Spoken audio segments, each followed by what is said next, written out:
The KTR Klon. Gain knob can be used as a clean boost / preamp with gain turned down. Treble knob. Slide switch. When the effect is off, you can choose between true bypass output or a buffered output. The KTR Klon runs on a 9-volt DC supply or a 9-volt battery.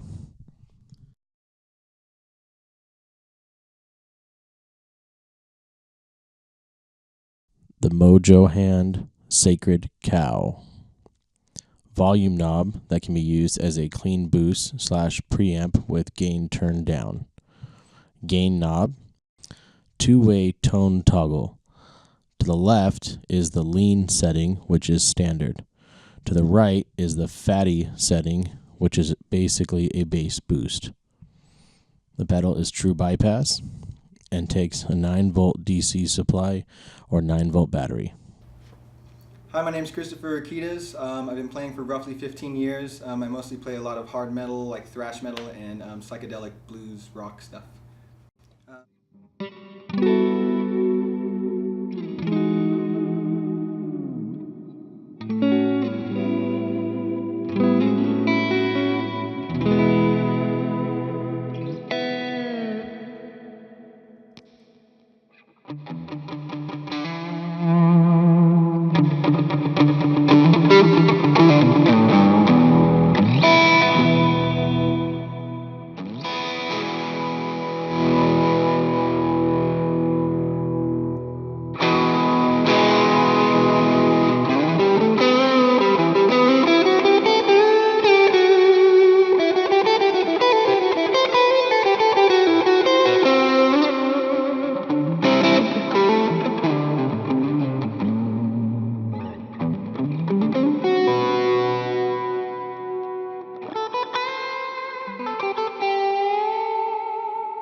Hi, my name's Chris Welton. I play with the Barstow Prophets. I've been playing, I think I started playing guitar back in college, so that was about almost 30 years ago, but I've been playing professionally for about the past 10 or 12 years. My favorite style of music, I guess it would be best described as probably a blues rock, and that's mostly what I play.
Billy Stevens, and I'm happy to be here with the Tsunami Cable family.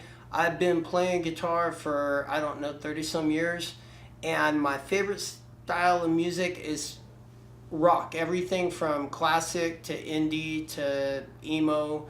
When you play a long time, you kind of get exposed to a lot of music. So I just like good upbeat pop, rock, punk influenced music.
Hi, my name is Woody Garcia. I've been playing guitar for about 20 years or so. My favorite style of music is funk and soul.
My name is David Walsted. I've been playing for about 13 years. My favorite style of music would have to range between like jazz and that brutal death metal, but I mainly play thrash metal, I guess. Due to a lovely work injury, I will not be playing, but I will give my 2 cents.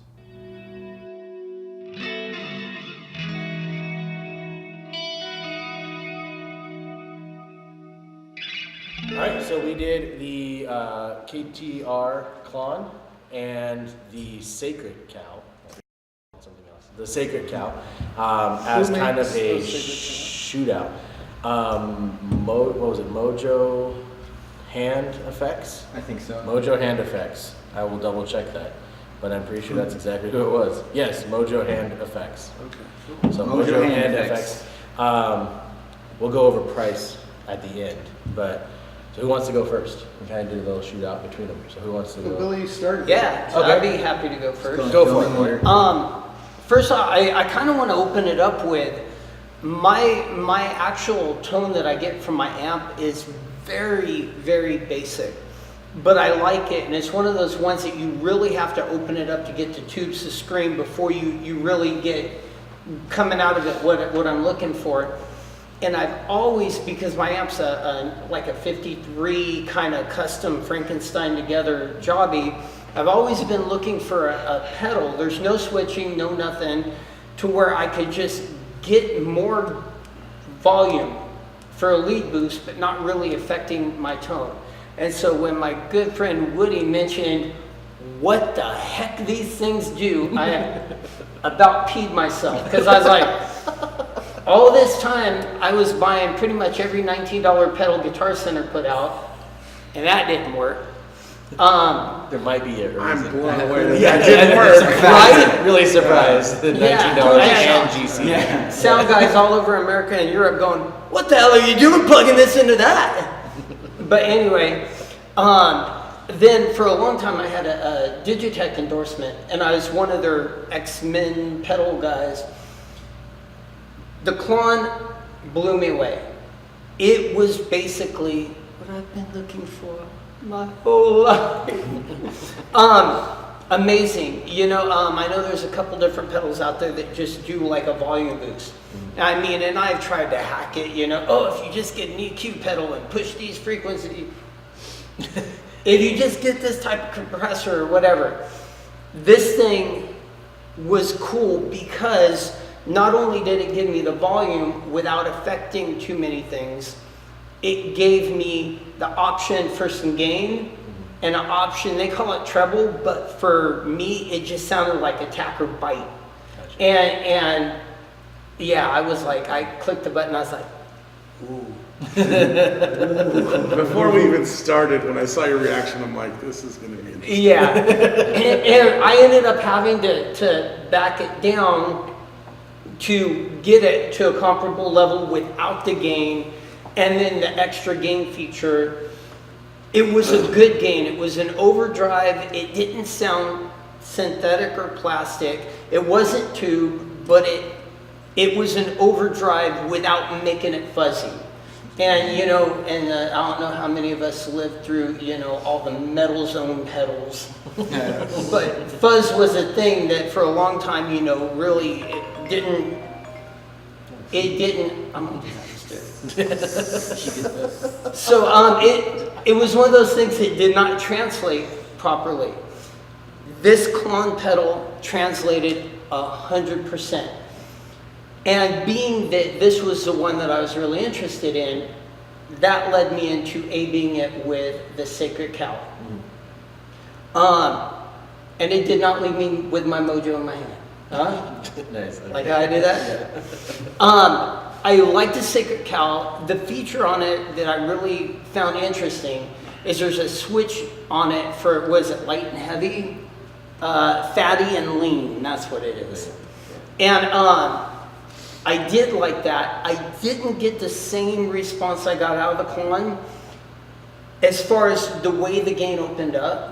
When, you know, and that's one thing I like to mess with degrees, because I get a lot of range out of my amp just being clean, and then if I lean on it, you can feel the tubes break up. And I like to, if I'm using a pedal, I want to see what range I'm going to get and if it's just on and off. It didn't develop or open up the same way the Klon did, and I have to say I preferred the Klon a little bit just as far as the way the gain opened up. But it was impressive. If I did not know about this, this would definitely make it onto my pedal board, and which is basically would be that pedal. Right. And maybe a delay pedal so I can go zip, zip, zip, and then have it do all this stuff while I'm not touching it. But I really like this. It was good. I would recommend it, but in aiding them, this really achieved everything that I didn't know was possible. Nice. Okay. Now that Billy said basically everything. Yeah. That Pretty much. all of you were gonna planning. That's it. Who'd like to go next? I'm last next time. Yeah. Well, what was good for me was I was able to go to school on Billy's demo to see, to see how he was dialing them up. My thoughts on this are, what I really, really like about it is it's a really clean and transparent overdrive, no matter at what level you put it. Again, everybody has their own tricks with overdrives. Mine is usually to only use somewhere between 9 and 12 and never go more than that on the gain, because it just gets too crispy, too hot for me. But I have to say on this, no matter how much I dialed up the gain, and I got it up to maybe like 1 o'clock at the most, it didn't get crazy. And I think that this is kind of a, it's really kind of that iconic sound. I call it the stadium rock guitar, or the, just the big guitar sound. Yeah. And it's right in a box. And so it's, as Woody was saying, GTO, the controls are super simple. I thought that, this was, met every expectation and more. That led me to this, and I have to say, I agree with Billy. I think a fair way to discuss the two is this is a really good attempt at this. Gotcha. But this is the standard. Right. So if it's a matter of budget, or if it's a matter of what you want to do, there's a lot of them. I've heard of a couple different Klon pedals out there that are supposed to be very good. This is a billion. This is a good one. Right. Whoever these guys are, they did a good job. No problem. Gotcha. But I do have an opinion as to whether if I, as we've talked about before, space on a pedal board is a premium. And if I was looking for this sound, I'd go all in on the red pedal. Gotcha. So, but nice job on this. And what I tried to do was I tried to be fair. I played exactly the same chords, exactly the same riffs on both of them, so that it was a fair comparison. Apples to apples is what I was trying to do. So, Awesome. This side of the house. I'll go last since the Klon's my pedal. Okay, that's a good idea. So. Sure. I'll probably start with the Klon just because I have experience using it and I'm still in love with it. It's my favorite over that one for sure, but I like the differences between the two. This one had a bit more of a different style of bite. It was close, but it was just sort of, I could see it as something usable for sure. But the Klon still just takes the cake. It has like a really specific breakup that like I'm extremely addicted to. Whatever the magic in this thing, however it breaks up. It breaks up extremely creamy, but also gets very gnarly and angry at the same time. That this one just seems to kind of mostly be angry. If that makes sense. Yep. You know what I mean? I can't get like that. You know, there's a certain, I don't know what to call it, but yeah, a certain attack and creaminess to it, the breakup of it. That's really all I have to say about them. But they're both good pedals. I like them, but this one for sure. Definitely. I guess I'll go next then. So, I'd have to agree, like word for word, everybody said, because the Klon did kind of steal it. It is a little bit cleaner compared to this. This is more of like the pissed off pedal. So I kind of have to say the same thing as everybody and go for the Klon. And like kind of what Chris was saying, he said he played the same things on both, and I didn't necessarily do the same for both, but I did sort of the same style of it. I did like a kind of slide up, finishing with something, and then I would do another slide, finishing with some complex thing, and then like another one I would do a big kind of weird chord with, and hear it as it just rang out, and then the other one I'd do another style of chord and just hear that to kind of get those two vibes. It was cool A/B on that. But actually another fun thing was both of them at the same time. You'd have to buy both of them, but both of them at the same time is pretty fun too. What do you go for? Since I bought this pedal, it's been in my board and gets used every night.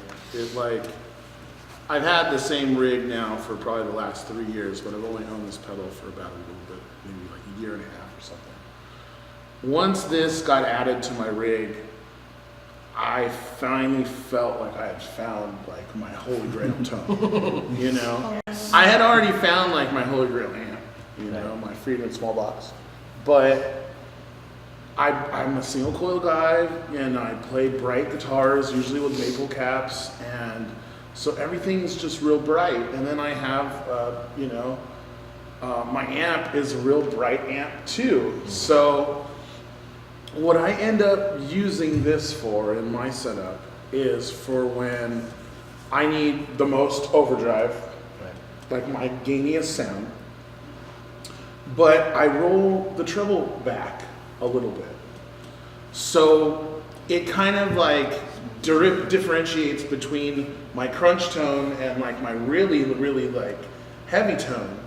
So my crunch tone has like a little bit more bite to it and has a little bit crisper top end. But then when I add this, it brings out the girth of my amp and my guitar, but without it getting harsh or anything. So I'm almost using it as a boost / treble cut. But then I'm really not using very much gain on here. My settings for this all the time are like this. Basically everything's at 10 o'clock. And it doesn't change ever. Pretty much any amp, any guitar, any setup, that's usually how I use it. I always think that's the secret with a good overdrive, is really you can find a great sound between 9 and 12. I feel like everyone's got different needs, you know, but this fulfills a lot of needs. It really does. I also use it by itself. Gotcha. And even though I use it by itself, I still leave my treble cut a little bit. So I just get a little bit more of that oomph, but then also it just darkens my tone a little bit up, because everything about my tone is really bright. Right. So I try to use it to like help balance everything out. Makes sense. And stacking this thing with other premium overdrives. Right. My choice, I have a pentatone from Analog Man. I stack these all day long, and then I use my compressor with it too when I need to be like off the charts, like sustained, just like that whole creamy, creamy wonderland, you know, it's ridiculous. It's addicting, man. Onto this thing. I try to do my best to not be biased because I own this. Right. Impossible. Impossible. I tried really, really hard. I tried my best to get to use like similar settings and to try to get the same tones. Mm-hmm. And it did sound great. I'm not going to say it didn't. Right. I'm just so spoiled with this. Right. That I hear a little bit of clarity in this that I don't hear in this. Gotcha. At the very end of my demonstration, I tried to roll back my volume knob on my amp to see how they both cleaned up using kind of the same settings. And this one cleaned up a lot nicer also. Gotcha. Okay. Those are basically, I mean, everything you guys said, Yeah. it makes sense. Right. Absolutely. You know, I totally agree with Chris. You don't need to crank this thing. If you're running through an amp that's like, that's what's so beautiful about this, is like this thing can really just accentuate what you're already using and enhance it rather than color it with its own thing. It has the potential to be whatever thing you want it to be based on the rest of your stuff. I noticed that too, because normally if I'm playing like a live gig in a venue that holds anywhere from like 750 to 1,500 people, I can open my amp up, and that gives me a lot of control to like turn around and walk up to it. Oh, yeah. And there's probably a half a dozen different spots I can grab and get different Those tones different of feedback overtones and and like- open it up. And with the Klon, I didn't have to blow this place out, but I turn around and it's just like, ooh, and it's that feedback that didn't have that high pitch or brightness to it, and I was just like, oh. It's that feedback that you feel inside your Yeah, bones. it's the pretty angry. You know, you're like, she's angry, but she's cute, versus the angry and her nose is running, spit's flying everywhere. And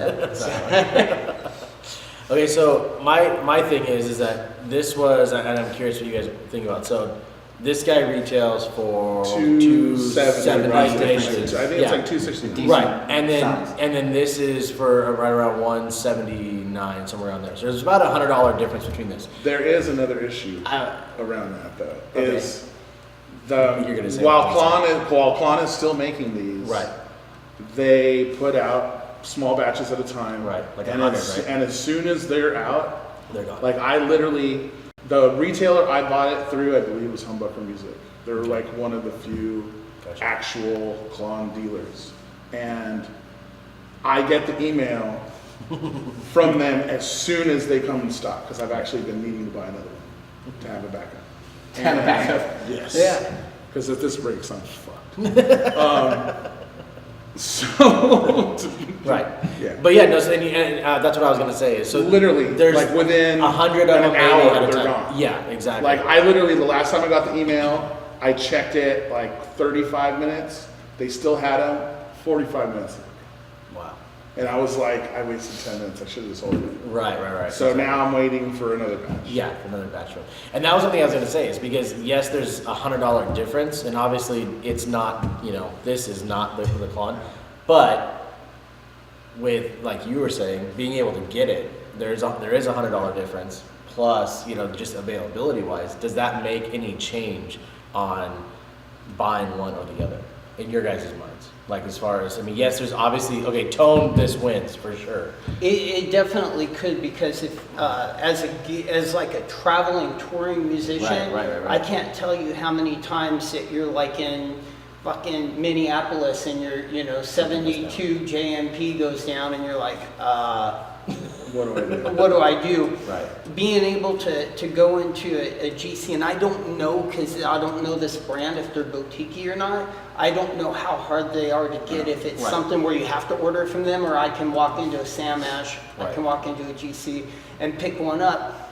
That could be a game changer for me, because I like to have, I got my pieces I like to play with, but at the same time, I need something that I can plug and it does the same thing in a crunch. Yeah. Off the top of my head, if I was in a bind and this broke, I'd probably go get a Wampler toneless Oh, and use that until I Until could you- get another one. Yeah. I was gonna say possibly. There's a million clones Yeah, there's a lot out of there, them, right. and I don't want to get in that argument because Right, that's right. irrelevant right now. Right. I just know for me personally, I've already used it, Right. and You I have can something get it else to as a do backup. Gotcha. the same thing, Gotcha. Okay. Yeah. But that's one of those mass-produced, off-the-shelf, every GC, Semash, or whatever You is grab gonna one. have it. Gotcha. Yeah, In a and so I do pinch. take that into consideration. I don't even know how much it is, but I think it's probably around the same stuff. So Okay. Well, that's good. That's good to know. Just that's an curious. honorable mention. Yeah, absolutely. Cool. Anything else? Yeah, one of the things I will say about the Klon is this, so much is written about them. Right. The history of the old ones, Right. silver versus gold, all these different things. Yeah. I would say never buy an effect, or most musical equipment, never buy it just for the hype. Right. And so I wouldn't, until I got a chance to play this, and this is the second time I've had a chance to play it, like I would have definitely passed. I would have said like, and I'm not going to spend the money on it.